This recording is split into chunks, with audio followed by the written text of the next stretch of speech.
Picture this. You're in the middle of a chaotic day. Maybe you're rushing to meet a deadline, or perhaps you're stuck in traffic while your to-do list keeps growing. Your heart races, your palms sweat, and frustration bubbles to the surface. But let me ask you, what if, in the middle of that chaos, you could find peace? What if you could remain calm, no matter what life throws your way? This isn't a fantasy. Ancient Stoics like Marcus Aurelius, Seneca, and Epictetus lived through wars, exile, and personal loss, yet they mastered the art of tranquility. And their secrets can work for you today. In this video, I'll share 5 timeless principles to help you stay calm, even in the stormiest moments of life.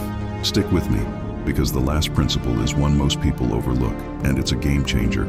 The first one is, understand what you can control. One of the most profound lessons from Stoicism is understanding what is within your control and what isn't. Epictetus taught, it's not what happens to you, but how you react to it that matters. Think about it. How often do we waste our energy trying to change things that are completely out of our hands? The weather, traffic, other people's opinions.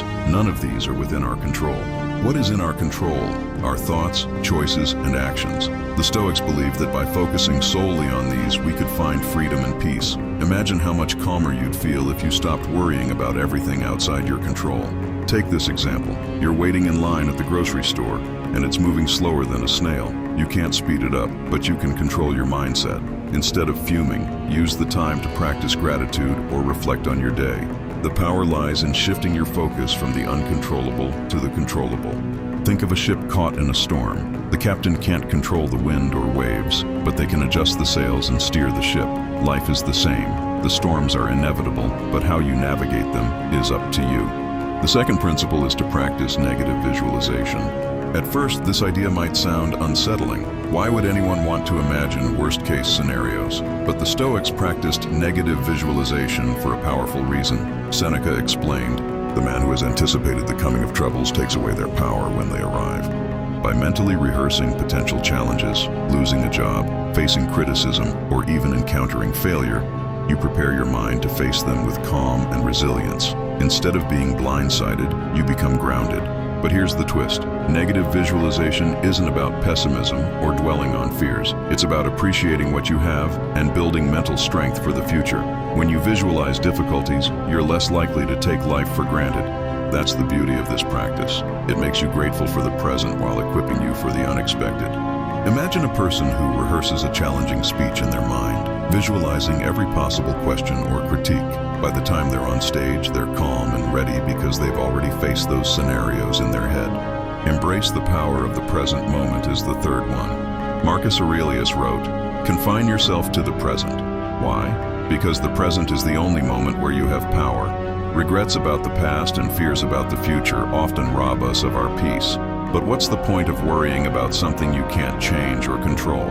When you focus on the present moment, you unlock a kind of freedom. Take a moment to think about how much energy you spend dwelling on past mistakes or imagining future problems. Now imagine redirecting that energy into fully experiencing what's happening right now. Practicing mindfulness is one way to achieve this.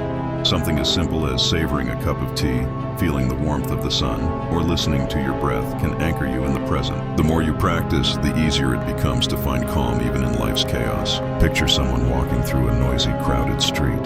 At first, they feel overwhelmed, but as they focus on the sound of their footsteps and the rhythm of their breath, the noise fades into the background, and they find peace in the present. Detach from external validation. How much stress do we cause ourselves by constantly seeking approval from others? Seneca warned, you will never live if you are always worried about how others perceive you. The Stoics understood that external validation is fleeting and unreliable. If your peace of mind depends on someone else's opinion, you'll always be at their mercy. Instead, they taught that true peace comes from aligning your actions with your values, not someone else's expectations. When you stop chasing external validation, you unlock a sense of freedom. You can focus on what truly matters to you, not what society deems important. Detachment doesn't mean indifference. It means grounding yourself in your own worth rather than seeking it outside yourself. Think of an artist who creates purely for the joy of expression. They don't care about critics or applause. Their fulfillment comes from the act of creation itself. That's the kind of peace Stoicism teaches. Reframe challenges as opportunities is the best one of this 5 principles. Marcus Aurelius offered one of the most empowering ideas in Stoicism. The impediment to action advances action. What stands in the way becomes the way. In other words, obstacles aren't barriers. They're opportunities in disguise. When you face a challenge, ask yourself, what can I learn from this? How can this make me stronger? This mindset shift transforms stress into growth. Challenges stop being something to fear and become tools for self-improvement. For example, think about how many successful people credit their failures for teaching them resilience and creativity. Without obstacles, they wouldn't have achieved greatness. The same applies to you. Every setback is a chance to grow stronger, wiser, and calmer. Remaining calm isn't about avoiding challenges. It's about mastering your inner world. By focusing on what you can control, practicing negative visualization, living in the present, detaching from external validation, and reframing obstacles, you unlock the secret to lasting peace. If this video helped you, don't forget to hit that like button and subscribe for more insights into how philosophy can transform your life.